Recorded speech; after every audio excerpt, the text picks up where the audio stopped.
La famille Péton célébrait Noël avec tous les éléments habituels. Un arbre qui coûtait plus que le loyer mensuel de la plupart des gens, de la nourriture traiteur provenant du restaurant le plus cher de Georgetown, et la certitude de ma famille qu'ils savaient ce qui était le mieux pour tout le monde, surtout pour moi. J'étais assise dans un coin du salon, portant mon habituel pull simple et un jean, observant ma sœur aînée, Natalie, montrer sa nouvelle Mercedes à nos parents pendant que mon beau-frère, Richard, discutait de son dernier rachat de start-up technologique. À 36 ans, j'avais appris à occuper l'espace en silence lors de ces rassemblements. Présente, mais insignifiante, Alexis, appelle à ma mère, Barbara, sans se donner la peine de s'approcher, projetant simplement sa voix à travers la pièce, comme si elle appelait une domestique. Encore du vin. Le Bordeaux. Pas cette cochonnerie californienne bon marché que ton père insiste pour acheter. Bien sûr, maman, dis-je en me levant et en me dirigeant vers la cuisine. Toujours à jouer la belle fille, murmura Nathalie alors que je passais. Certaines choses ne changent jamais. Dans la cuisine, je versais le vin de maman d'une main ferme.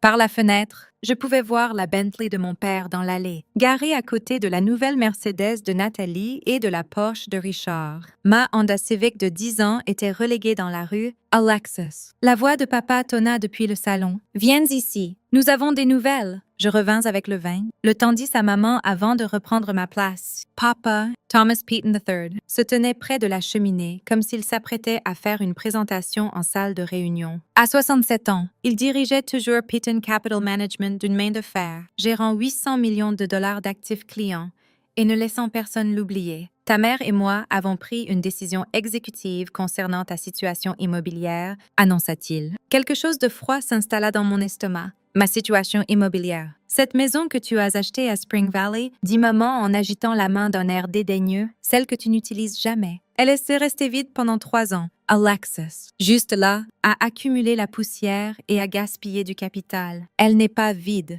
dis-je doucement. Je l'utilise quand je suis en ville. Tu n'es jamais en ville. Intervint Natalie. Tu voyages toujours pour le travail, fit-elle des guillemets avec les doigts. À faire ce que tu fais. Cette maison reste vide 340 jours par an. C'est du gaspillage. Nous l'avons vendue, annonça papa fièrement. Obtenu un excellent prix. 8 millions de dollars. Bien au-dessus de la valeur du marché. L'acheteur voulait une clôture rapide, alors nous avons géré tout. La pièce vacilla légèrement. Vous avez vendu ma maison? Ne sois pas dramatique. Dites maman, c'était la chose sensée à faire. La propriété était à ton nom. Oui, mais tu nous as ajouté comme copropriétaire quand tu l'as acheté. Souviens-toi, tu as dit que tu voulais notre expertise financière au cas où il t'arriverait quelque chose. Je m'en souvenais. 4 ans plus tôt, quand j'avais acheté la propriété, j'étais nouvelle dans mon poste et incertaine des complexités légales. J'avais demandé de l'aide à mes parents pour la paperasse, et ils avaient suggéré de les ajouter comme copropriétaires pour des raisons de planification successorale.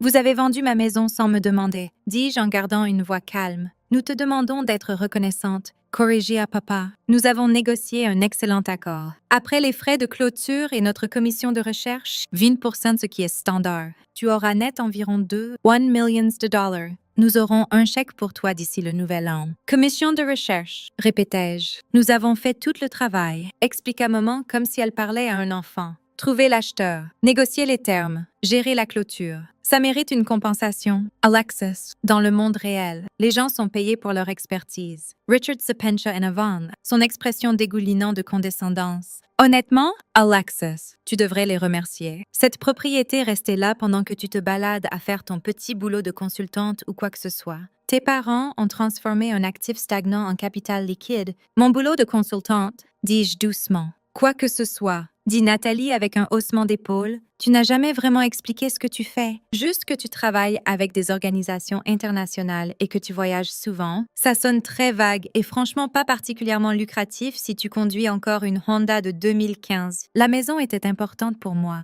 dis-je. Alors tu aurais dû l'utiliser, dit papa fermement. L'immobilier est un investissement, pas une indulgence sentimentale. Nous avons maximisé ton rendement. Merci. Je pris une gorgée de mon café, un café ordinaire d'épicerie, pas les grains importés chers que mes parents préféraient, et posai la tasse avec soin. Quand avez-vous clôturé? Demandai-je. Here, dit maman joyeusement. La veille de Noël. L'acheteur voulait clôturer avant la fin de l'année pour des raisons fiscales, très motivé. À payer en liquide. Qui était l'acheteur? Un groupe d'investissement, dit papa en sortant son téléphone pour vérifier. Meridian Property Holdings LLC. Ils font du flipping de propriétés de luxe à Spring Valley, vont probablement la rénover complètement et la revendre pour 4 millions de dollars. Des investisseurs intelligents. Vous l'avez vendu à un flipper immobilier, dis-je doucement. Nous l'avons vendu au plus offrant, corrigea papa. C'est comme ça que fonctionne le capitalisme. Alexis, peut-être que si tu passais moins de temps sur ton mystérieux boulot de consultante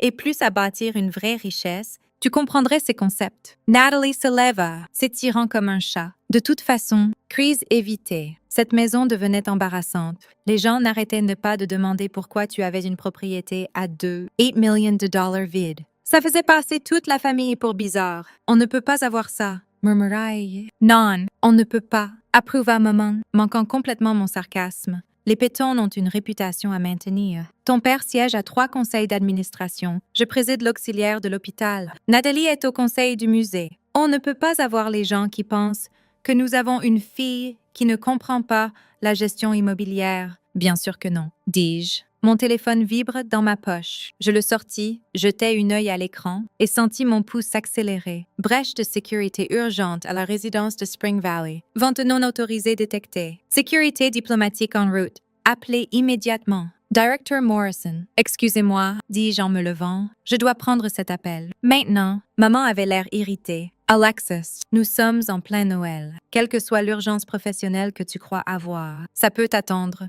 Ça ne peut pas, dis-je simplement. Et sorti de la pièce, dans le calme de la salle de bain des invités, j'appelai le directeur Morrison. Alexis, répondit-il immédiatement, nous avons une situation. Tes parents ont vendu la propriété de Spring Valley à Meridian Property Holdings. La transaction a été signalée dans notre système de surveillance ce matin. Je viens juste de l'apprendre, dis-je doucement. Ils me l'ont annoncé au dîner de Noël, comme une bonne nouvelle. Savent-ils ce qu'est cette propriété? Demanda Morrison avec prudence. Non, dis-je. Ils pensent que c'est ma résidence personnelle que je n'utilise jamais. Ils ne savent pas que c'est une propriété diplomatique désignée. Jésus, souffla Morrison. Alexis, cette propriété est enregistrée au département d'État comme résidence diplomatique sécurisée. Elle fait partie de ton protocole de sécurité. En tant que chef de mission adjointe, la désignation est dans les registres immobiliers. N'importe qui faisant une diligence raisonnable appropriée l'aurait vue. Meridian Property Holdings n'a probablement pas regardé aussi profondément. Dis-je, et mes parents définitivement pas.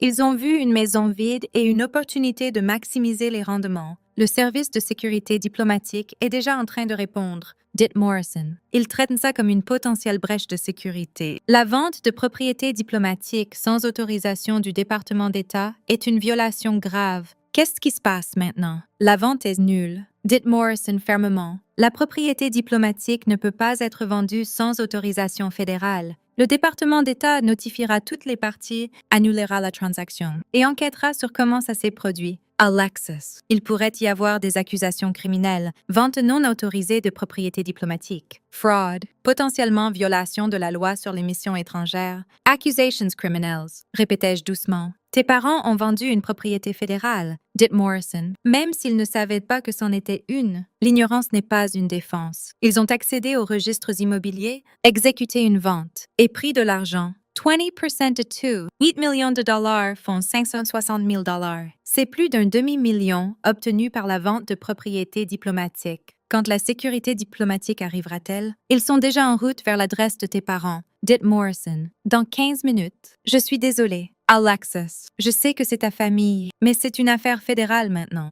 Je comprends, dis-je. Merci pour l'avertissement. Je terminai l'appel et fixai mon reflet dans le miroir de la salle de bain. 4 ans en tant que chef de mission adjointe à l'ambassade des États-Unis à Vienne. 4 ans de travail discret et prudent à gérer les relations diplomatiques. Coordonner avec les gouvernements étrangers, superviser les protocoles de sécurité, 4 ans à maintenir un profil bas à Washington, D.C. quand j'y étais. En restant dans ma résidence diplomatique désignée à Spring Valley, celle que ma famille pensait être juste une maison vide que je n'utilisais jamais, la résidence avait été choisie spécifiquement pour ses caractéristiques de sécurité, sa distance des routes principales, sa position défendable. Elle était enregistrée au département d'État. Elle était protégée par le statut diplomatique. Elle était, légalement parlant, une extension de propriété fédérale américaine. Et mes parents venaient de la vendre à un flipper immobilier pour du liquide. Je revins au salon. Papa montrait quelque chose à Richard sur son téléphone, probablement les documents de clôture. Maman racontait à Nathalie l'excellente négociation qu'elle avait menée. Personne ne leva les yeux quand j'entrais. Tout va bien? Demanda Nathalie distraitement. Pas vraiment, dis-je en m'asseyant. Cet appel venait du département d'État. À propos de la maison, le département d'État. Papa leva les yeux en fronçant les sourcils. Pourquoi l'État appellerait-il pour une transaction immobilière privée? Parce que ce n'est pas de l'immobilier privé, dis-je calmement. C'est une propriété diplomatique enregistrée auprès du gouvernement fédéral, partie de mon protocole de sécurité. La pièce devint silencieuse. « De quoi parles-tu? » demanda maman lentement. « Je ne travaille pas dans le consulting, » expliquai-je. « Je suis la chef de mission adjointe à l'ambassade des États-Unis à Vienne. Je suis la 2e diplomate américaine la plus haut placée en Autriche. La propriété de Spring Valley n'est pas ma résidence personnelle. C'est mon logement diplomatique désigné pour quand je suis à Washington. Elle est enregistrée au département d'État comme propriété diplomatique protégée. C'est absurde, dit papa, mais sa voix avait perdu de l'assurance. Tu nous l'aurais dit si tu travaillais pour le département d'État? Je vous l'ai dit pendant 4 ans, dis-je doucement. Chaque fois que vous me demandiez ce que je fais, je disais que je travaille avec des organisations internationales sur les relations diplomatiques. Vous avez assumé que je voulais dire consulting. Je vous ai corrigé plusieurs fois. Vous n'avez pas écouté mes propriétés diplomatiques. Le visage de maman avait pâli. Ça veut dire que vous venez de vendre une propriété fédérale sans autorisation. Le service de sécurité diplomatique traite ça comme une brèche de sécurité. Ils enquêtent sur comment une propriété diplomatique a fini vendue à un acheteur privé. Nous ne savions pas, protesta Nathalie. Comment pouvions-nous savoir? La désignation est dans les registres immobiliers, dis-je. N'importe qui faisant une diligence raisonnable appropriée l'aurait vu. Il y a une notation que la propriété est enregistrée au département d'État sous protocole diplomatique. Vous n'avez pas vérifié parce que vous avez assumé que vous en saviez plus que moi sur ce qu'était la propriété. Le téléphone de papa sonna. Il répondit. Son expression passa de l'irritation à la confusion puis à la peur pendant qu'il écoutait. « Oui, c'est Thomas Petton, dit-il. »« Quoi? Oh, oui, je comprends. »« Quant? » Il s'arrêta. « Ils sont déjà là. » La sonnette retentit. Par la fenêtre d'entrée, je pouvais voir 3 SUV noirs garés dans l'allée. Des hommes et des femmes en costume sombre avec des badges visibles approchèrent de la porte. Papa termina son appel et me regarda, le visage cendreux. C'était mon avocat? Le service de sécurité diplomatique du département d'État est ici. Ils veulent nous parler de la vente de la propriété. Je sais, dis-je. Je vous ai dit qu'ils venaient. Maman se leva abruptement. C'est une erreur. Nous expliquerons que nous ne savions pas. Ils comprendront que vous avez vendu une propriété diplomatique sans autorisation, dis-je. Que vous le saviez ou non ne change pas ce que vous avez fait. La sonnette retentit à nouveau. Plus insistamment, Richard se dirigea vers la porte. Sa démarche habituelle complètement disparue. Il l'ouvrit pour révéler 5 personnes en costume, badges bien visibles. Thomas et Barbara Peaton, s'adressa l'agent en chef. Une femme dans la quarantaine aux yeux perçants, à mes parents. Je suis l'agent spécial Jennifer Walsh, service de sécurité diplomatique.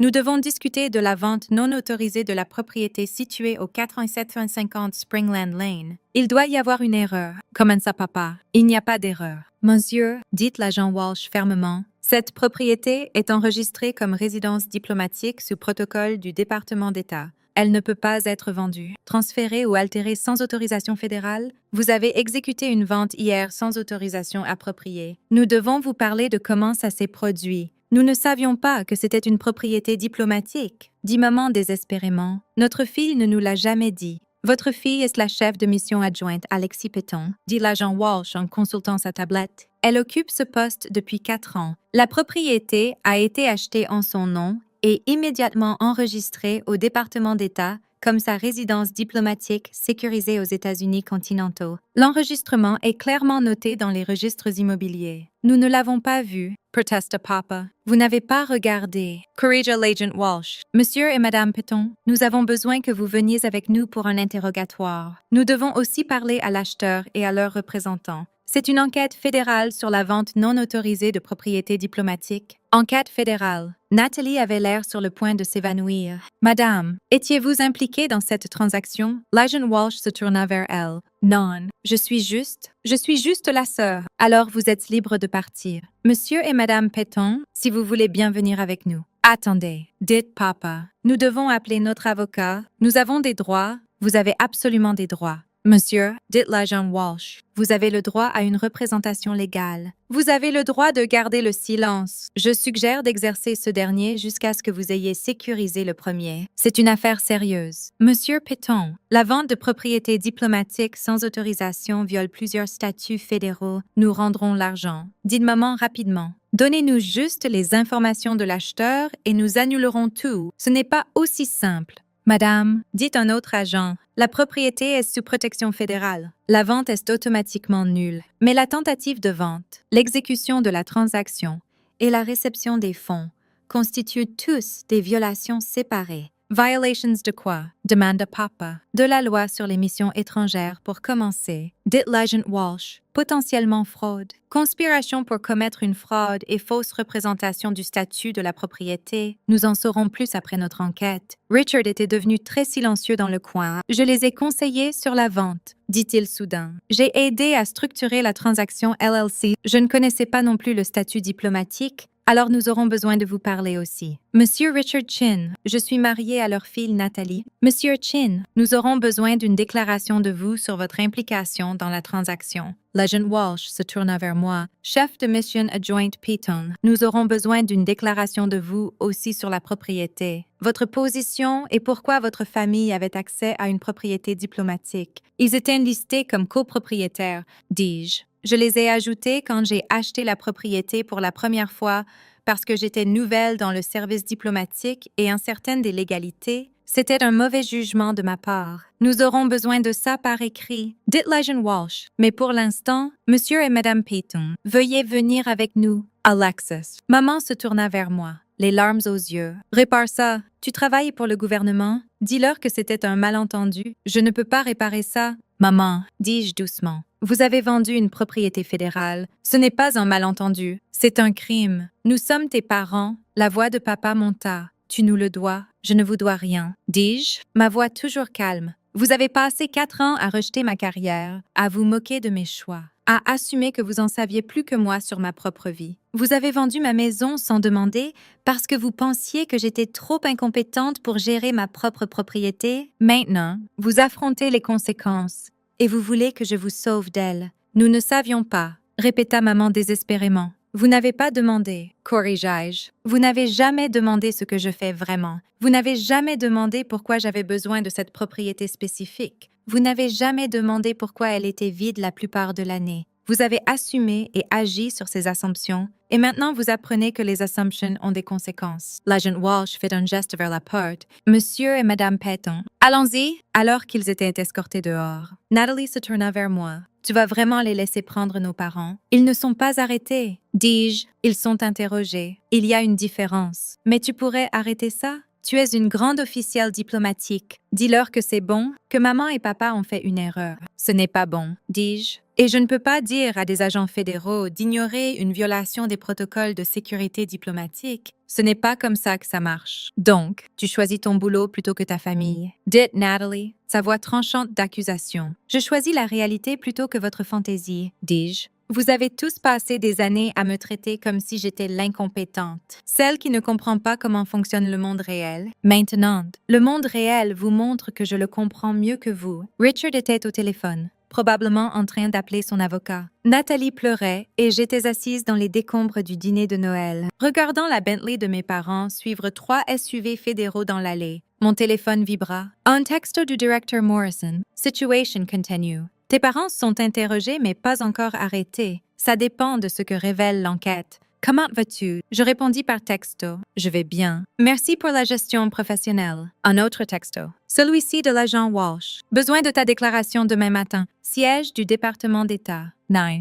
Apporte tous les documents relatifs à l'achat de la propriété et à l'arrangement de copropriété. J'y serai, répondis-je. Nathalie s'approcha de moi. Ses larmes étaient genuines, mais son approche calculée. Alexis, s'il te plaît. Pour nos parents, ils ont fait une erreur. Ne peux-tu pas faire quelque chose? Que voudrais-tu que je fasse? Demandai-je. Mentir aux enquêteurs fédéraux. Prétendre que ce n'était pas une violation. Faire comme si vendre une propriété diplomatique n'était pas grave. J'aimerais que tu te souviens qu'ils sont de la famille. Dit Nathalie. J'aimerais que tu te souviens que pendant 4 ans, vous m'avez traité comme si j'étais stupide, dis-je. Comme si ma carrière était une blague. Comme si mes choix étaient faux. comme si j'avais besoin que vous gériez ma vie parce que j'étais trop incompétente pour le faire moi-même. Nous n'avons jamais dit ça, protesta Natalie. Vous l'avez dit constamment, corrigeai-je. Chaque fois que vous vous moquiez de ma Honda, chaque fois que vous demandiez ce que je fais vraiment pour le travail, chaque fois que vous rejetiez mes voyages comme du vagabondage, chaque fois que vous traitiez mon absence comme de la négligence au lieu de reconnaître que c'était les exigences d'une carrière sérieuse. Tu ne nous as jamais corrigés, dit-elle faiblement. Je vous ai corrigé des dizaines de fois, dis-je. Vous n'avez pas écouté. Vous aviez déjà décidé qui j'étais, donc vous filtriez tout ce que je disais à travers cette croyance. Je vous ai dit que j'étais chef de mission adjointe. Vous avez entendu travail en consulting. Je vous ai dit que la propriété était pour le travail. Vous avez entendu ne l'utilise pas. Je vous ai dit que mes voyages étaient essentiels. Vous avez entendu vagabondage. Richard termina son appel et s'approcha avec prudence. Mon avocat dit que c'est sérieux, que tes parents pourraient affronter des accusations fédérales. Fraud, violations de la loi sur les missions étrangères. Il dit qu'ils pourraient aller en prison. Ils pourraient, approuvai-je. Ça dépend de ce que révèle l'enquête sur leur intention et leur connaissance. Tu dois les aider, insista-t-il. Pourquoi? Demandai-je simplement. Parce qu'ils sont de la famille. La famille ne vend pas ta maison sans demander, dis-je. La famille ne prend pas une commission de 560 000 $ sur ta propriété. La famille ne rejette pas ta carrière et ne se moque pas de tes choix et ne te traite pas comme si tu étais incompétente. Ils ont fait tout ça. Maintenant, ils affrontent les conséquences. Donc, tu vas les laisser aller en prison, demanda Natalie. Horrifiée, je vais dire la vérité aux enquêteurs fédéraux, dis-je. Ce qui se passe après est hors de mon contrôle. S'ils sont accusés, ils auront des avocats. S'ils sont condamnés, ils auront des appels. Mais je ne vais pas mentir ou manipuler ou abuser de ma position pour les protéger des conséquences de leurs propres actions. C'est froid, dit Richard. C'est professionnel, corrigeai-je. Je suis une officielle diplomatique. Je suis tenue à un standard plus élevé. Je ne peux pas utiliser ma position pour interférer avec des enquêtes fédérales. Et je ne le ferai pas, même si je pouvais. Ils ont enfreint la loi. Ça compte plus que la loyauté familiale. Mon téléphone sonna. Le directeur Morrison à nouveau. Alexis, nous avons besoin de toi de retour à Vienne immédiatement. La situation ici s'aggrave et nous avons besoin de la chef de mission adjointe dans le pays. Peux-tu être dans un avion ce soir? Oui, dis-je. Je me dirige vers l'aéroport maintenant. Bien, je suis désolée pour la situation de ta famille. C'est ce que c'est, dis-je. Ils ont fait leur choix. Je terminai l'appel et me levai. Je dois y aller. On a besoin de moi à Vienne. Maintenant, Natalie avait l'air incrédule. Alexis, maman et papa sont interrogés par des agents fédéraux. Et tu pars juste comme ça? J'ai un boulot, dis-je simplement. Un boulot qui compte. Un boulot qui prend le pas sur le drame familial que mes parents ont créé eux-mêmes. Tu es incroyable, dit-elle. Non, corrigeai-je. Je suis enfin fatiguée de vous laisser tous me traiter comme si j'étais le problème. Vous avez vendu ma maison, vous avez pris plus d'1 demi-million de $, vous avez violé la loi fédérale. Ce sont vos problèmes, pas les miens. Je ramassai mon manteau et mon sac. Que devrions-nous dire à maman et papa? Demanda Richard. Dites-leur que j'espère qu'ils ont appris à poser des questions avant de faire des assumptions, dis-je. Dites-leur que rejeter quelqu'un ne le rend pas moins compétent, ça vous rend juste aveugle. Dites-leur que j'ai passé 4 ans à essayer de les aider à comprendre ma vie et qu'ils ont passé 4 ans à refuser d'écouter. Tu pars vraiment? Dit Natalie. Et ce n'était pas une question. Je pars vraiment, confirmai-je. J'ai des câbles diplomatiques à revoir, des réunions avec des officiels autrichiens et un briefing de sécurité prévu pour demain après-midi. Heure de Vienne. Votre drame n'est pas plus important que mes responsabilités réelles. Je marchais vers la porte, puis m'arrêtais et me retournais. Une chose de plus, dis-je. La propriété me sera retournée en pleine propriété une fois que l'enquête sera conclue. Quand ce sera le cas, je vous retirerai tous comme copropriétaires. Contexte d'urgence et de tout document relatif à ma vie, vous avez prouvé que vous ne pouvez pas être digne de confiance avec l'accès à mes actifs ou des informations sur ma carrière. Alexis, commença Natalie. 4 ans, l'interrompis-je. 4 ans de rejet, de condescendance et d'assomption. Vous avez gagné cette distance. Vivez avec. Je les laissai debout dans les décombres de Noël, marchai jusqu'à ma modeste Honda Civic et conduisis vers l'aéroport international de Dulles. Mon téléphone vibra continuellement pendant le trajet, Textos de Natalie. Appels de Richard. Messagers vocaux de l'avocat de papa me demandant de coopérer avec la famille. Je les ignorais tous. À l'aéroport, je passais par la file de sécurité diplomatique, un privilège de ma position qui aurait impressionné ma famille s'ils s'étaient jamais donné la peine d'apprendre ce qu'était vraiment ma position. Dans le terminal international, j'appelais l'agent Walsh. Chef de mission adjoint Peton, répondit-elle. En route pour Vienne. Oui, le directeur Morrison a besoin de moi là-bas. Mais je serai disponible via des canaux sécurisés pour des déclarations ou témoignages. Compris? Pour ce que ça vaut, tes parents affirment qu'ils n'avaient aucune idée du statut diplomatique. Ils semblent genuinement choqués. Ils le sont, dis-je, genuinement choqués que je ne sois pas l'incompétente qu'ils croyaient que j'étais, genuinement choqués que leurs assumptions étaient fausses, genuinement choqués que les actions aient des conséquences. Evaluation dure.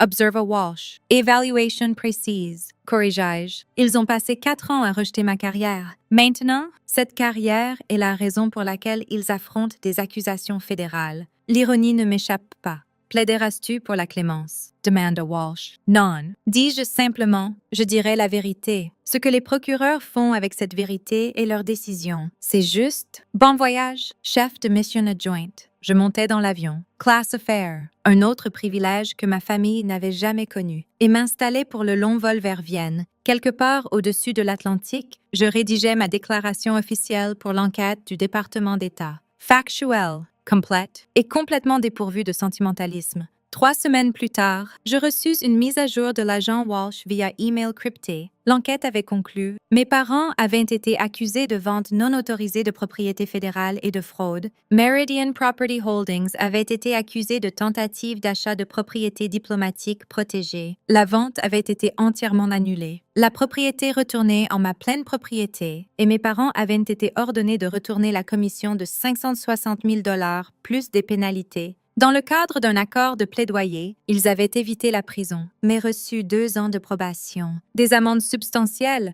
et un drapeau permanent sur leur licence professionnelle. La position de papa dans 3 conseils d'administration était maintenant en péril. Les conseils n'aiment pas les membres avec des condamnations fédérales. Maman avait dû démissionner de la présidence de l'auxiliaire de l'hôpital. Nathalie m'avait envoyé 47 textos et 12 emails, tous des variations sur le thème « Comment as-tu pu faire ça à notre famille ?»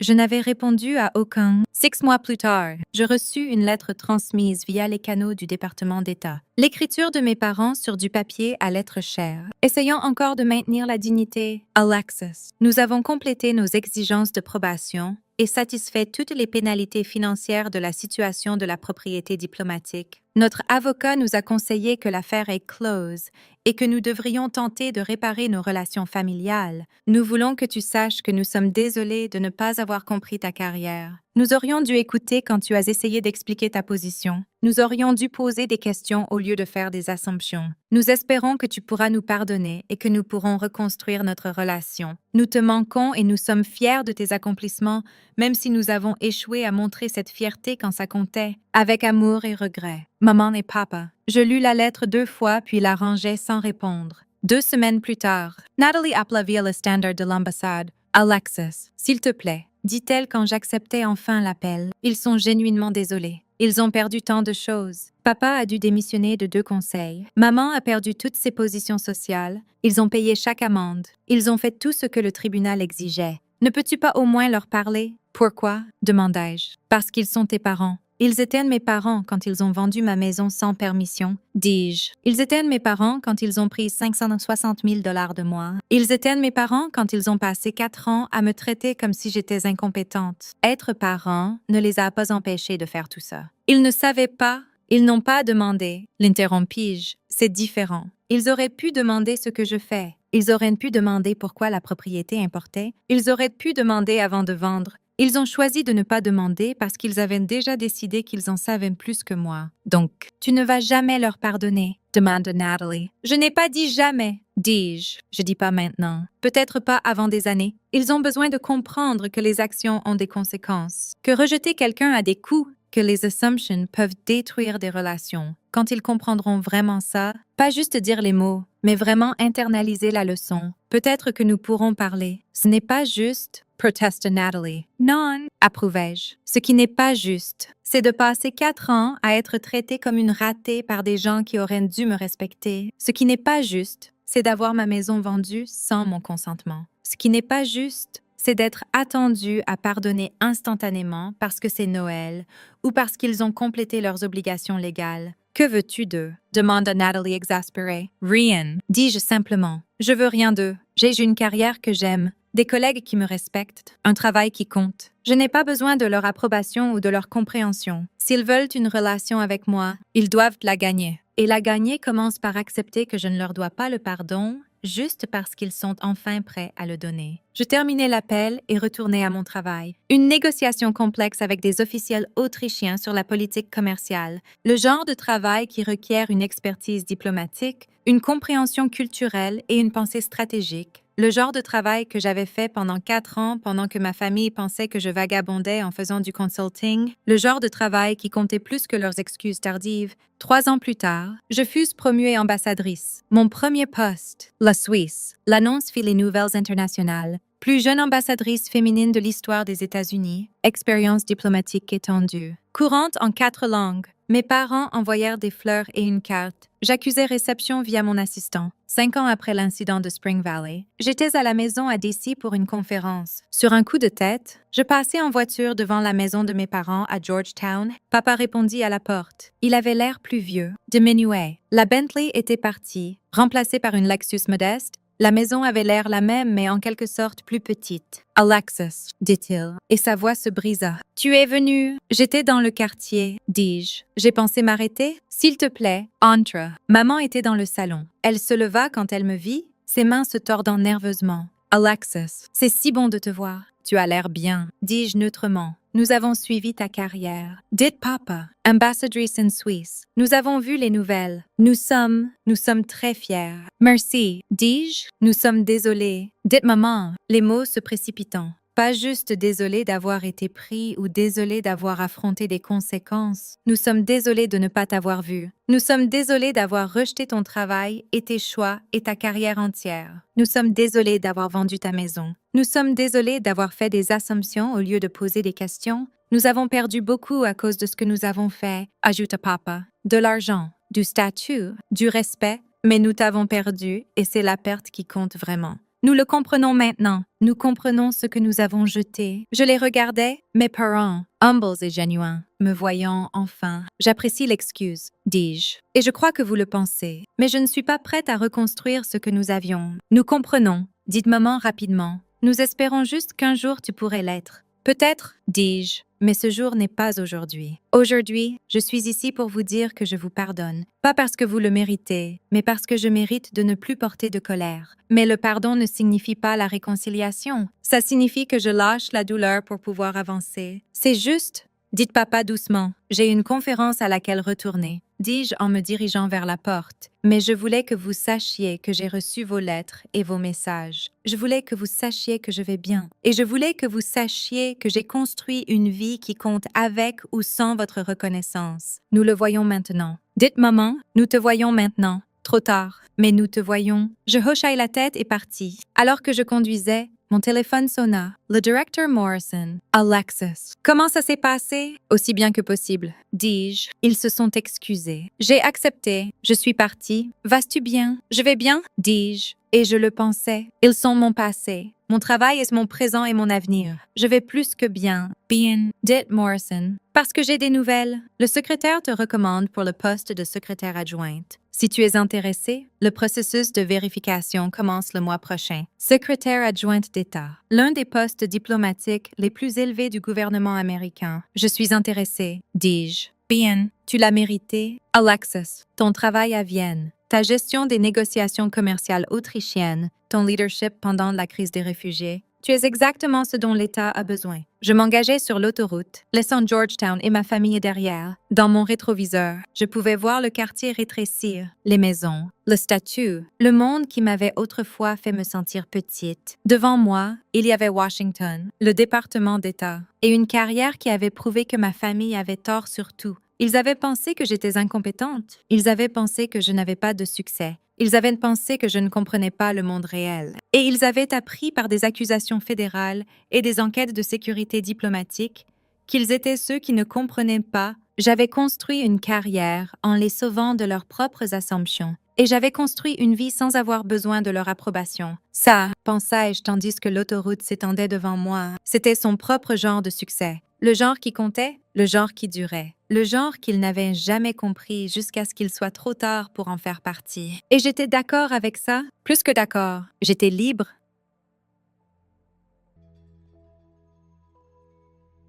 This is first. Illuminate. Procrastinate.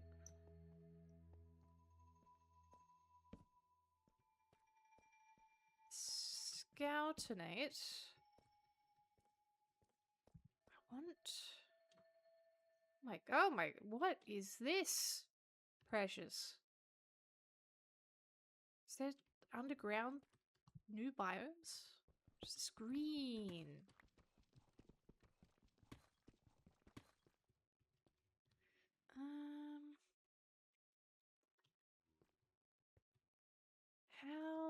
How and why and when do I do this?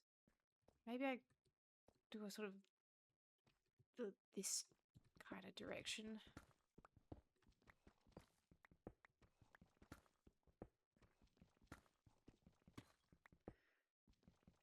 Leverage my assets.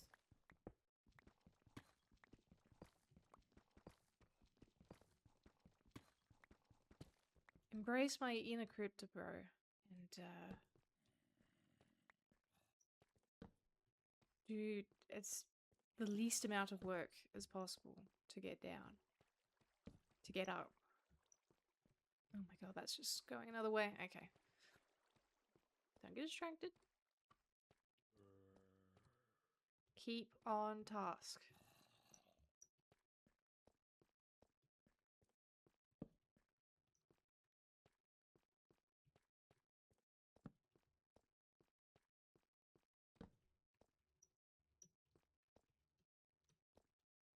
God.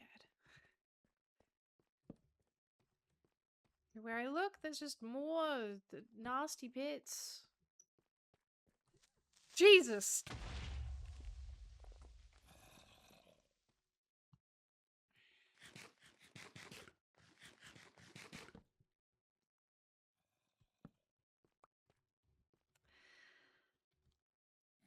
Not my proudest fat finger on that one.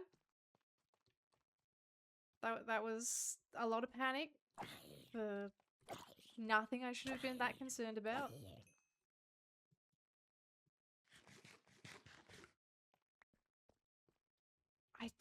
I guess it was the panic of realizing I fat fingered and repeatedly doing the same thing over and over as I was about to explode. How have I even lived this long? We just don't know.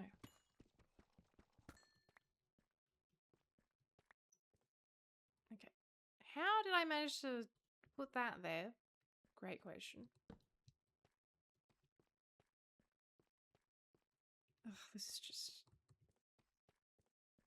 a fake and false path I'm not interested in pursuing. I want to go around the big cavern.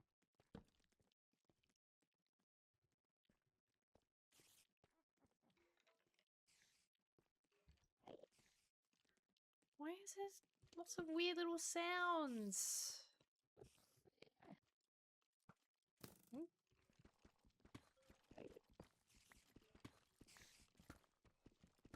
It's a little spicy down there.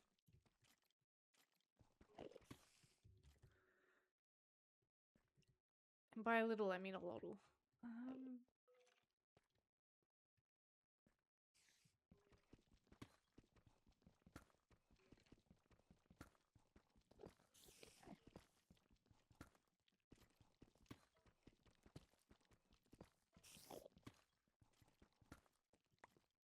Because my thought is I want to dig down into sort of like the side of one of these cabins. Stop that.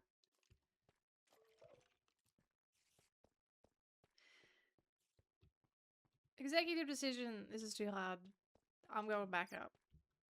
I'm going to get another advancement and then I'll come back with more resources.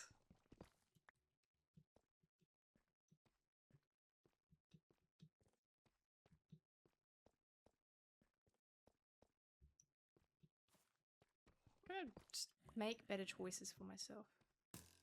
Fuck you.